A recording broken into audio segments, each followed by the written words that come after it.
Have you ever looked way, way up into the night sky? I mean, past our moon, past all the stars you can name? So far away that it looks like a little misty cloud? Well, that's a whole other galaxy called Andromeda. And tonight, we're going to sneak away on a secret journey to find out what amazing creatures live there. So, our story is all about two amazing kids, a sister and brother named Ella and Jonah. Almost every single night, they'd grab their blankets and some hot chocolate, climb onto their roof, and point their big telescope at the stars. They'd love to just dream about what was out there. Ella would always whisper, "I wonder what kind of creatures live way out there." And Jonah, well, he just knew that if they lived that far away, they had to be the kindest creatures in the whole universe. But here's the thing.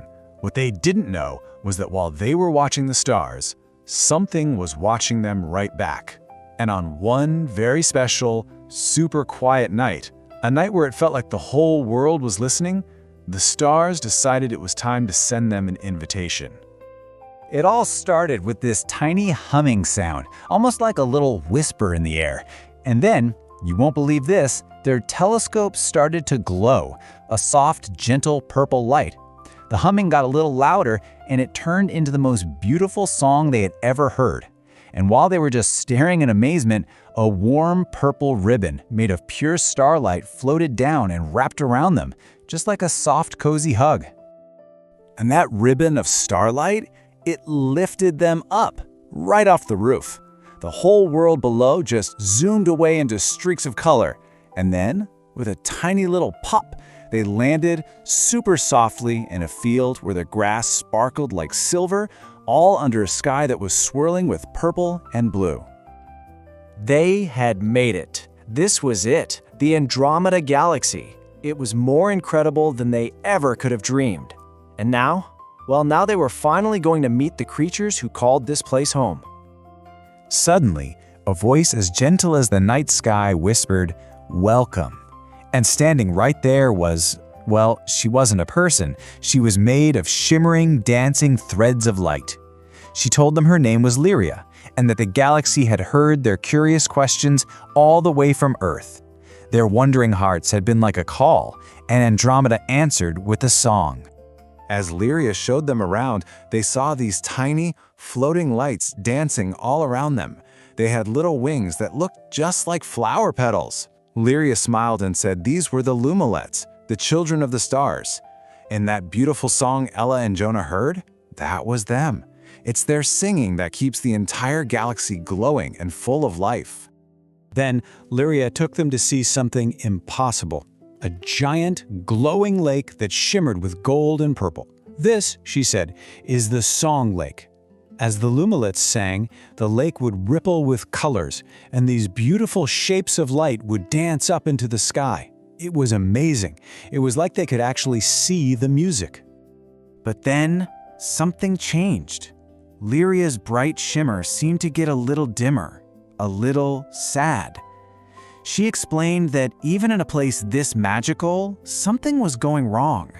A silence was creeping across the galaxy, and the beautiful music, it was starting to fade away. You see, when Andromeda is healthy and happy, it's bursting with light and song. But now, it was getting quiet and darker. The little Lumelets were becoming silent, and without their song, all the stars would eventually grow dim. The whole problem, Lyria told them, was something called the heart harmonic. Think of it like the very first note of every song ever sung in the galaxy. It was the center of everything, and somehow it had gotten lost. It had gone quiet. Lyria looked at Ella and Jonah, and she said she believed that because they came from so far away, their ears were special.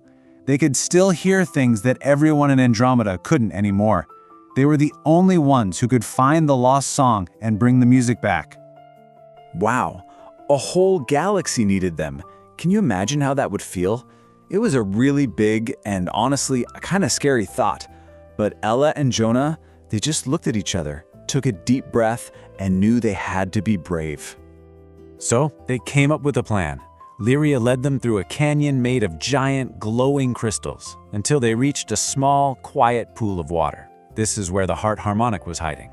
Ella turned to Jonah and whispered, "What if we sound silly?" And Jonah just grinned and said, "Then we'll sound silly together." So they stood there, closed their eyes, and started to hum that very first song they heard through their telescope. For a moment, nothing happened. And then the water began to tremble.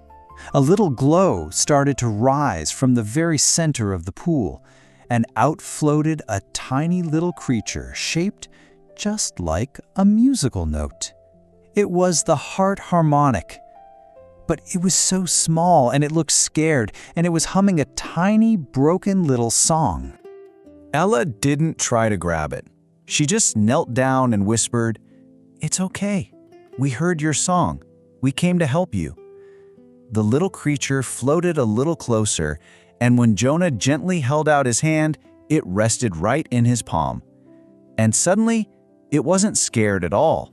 It burst into bright, happy colors and soared up into the air. The heart harmonic let out one single, perfect, powerful note.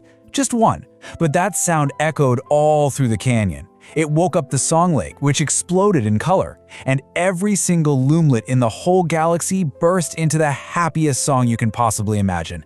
Just like that, the darkness was gone. The entire galaxy celebrated. The Lumelets danced and swirled all around Ella and Jonah, and Lyria thanked them over and over again for bringing the music back. But it was time for them to go home. That same warm purple ribbon of starlight came and wrapped around them one last time. It carried them all the way back through space and set them down, ever so gently, right back on their own rooftop. Their telescope was quiet now. The world looked exactly as it had when they left. Jonah let out a big sigh. "Do you think anyone will ever believe us?" he asked. But Ella just smiled this little secret smile and opened her hand. And there, in her palm, was a tiny feather from a lumelet's wing. It was glowing softly, and if you put your ear really, really close, you could hear it humming with the music of the stars. They never forgot Lyria's last words. She told them to always remember that the universe is just full of music, and that sometimes when you're all tucked in and you hear something beautiful in the quiet of the night, well, part of that sound just might be an echo from their friends all the way in Andromeda. So the next time you're outside when it's dark and clear, find that little blurry spot in the sky. And this time, don't just look, listen, really listen. What song do you think the stars are singing just for you?